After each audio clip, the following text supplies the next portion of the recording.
TV is proudly presented by Toyota. Oh yes, yes, yes, yes! Australia have beaten England by 5-0. Well, Michael, done and dusted. If you had to describe it all in one word, what would it be? Pathetic from an England perspective. I mean, to be bowled out for 31 overs just tells you exactly the state of mind that the team has got themselves in. Only really throughout the series Stokes and Stuart Broad with the ball has stepped to the plate. 2 versus 11 and 11 players that I'd say 9 or 10 of them are playing to the peak of their powers. You know, the statistics tell you that that's pretty impossible to win a series when you've only got 2 players, and that's a real concern for England. They arrived here as favourites and they've been blown away by a brilliant brand of cricket that Australia have played. It has been brutal, it's been hostile, it's been aggressive, and as much as England have been hammered, it's been good to watch because I like watching that kind of cricket, and I hope England learn from the brand and try and copy it. Can you remember a more comprehensive series victory? No, I think the real concern, for me is that I was beaten as an England player on many occasions, but I don't remember the white towel being thrown in.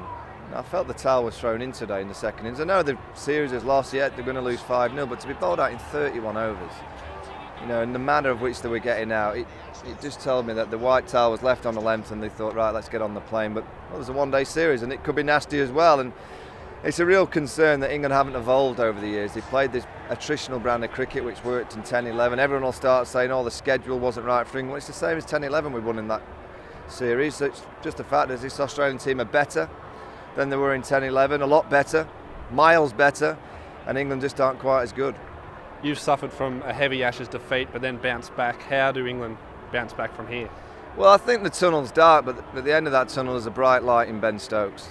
And I think England have just got to look at his manner of performance, and his freedom and his joy when he just looks to be playing, whether he's bowling or batting. And I wouldn't build a team around him yet because he's not experienced enough, but they've certainly got an all-rounder which you can build an attack around, and there'll be many young players who will fancy their chances of coming into the side. I don't think there should be too much change. I think the captain stays, the coach stays, and England get back. And I think more importantly, they've got to decide on a brand of cricket that will put the best team of this era under pressure, which is South Africa.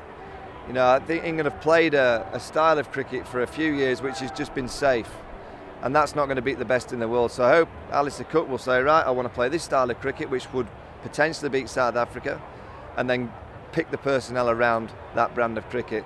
And that's the way to move forward. Start with what you want to do in terms of style, and then pick the 11 that can deliver that style. You mentioned South Africa. Australia head there next for their test series away. Do you think that 11 that beat England so convincingly can go over there and beat South Africa? Yeah, they can. India nearly beat South Africa at the Wanderers. So I think anyone can be beaten in a 3-match series. I think over a 5-match, generally the best team wins. And I just think with this Australian bowling attack, if they all stay fit and firing, they can certainly bowl South Africa out. It'll be hard because that South African batting lineup will be tougher than this England batting lineup, that's for sure. It's just whether the batting can stand up to stay in Morkel, Philander and Tahir. Can they withstand that pace attack? And if they continue to be 90 off for 5, which they have on a number of occasions in this series, they won't win the series in South Africa. So the batting will have to fire more, but they've certainly got the bowlers, and they've got a few waiting in the wings that will cause any team around the world problems.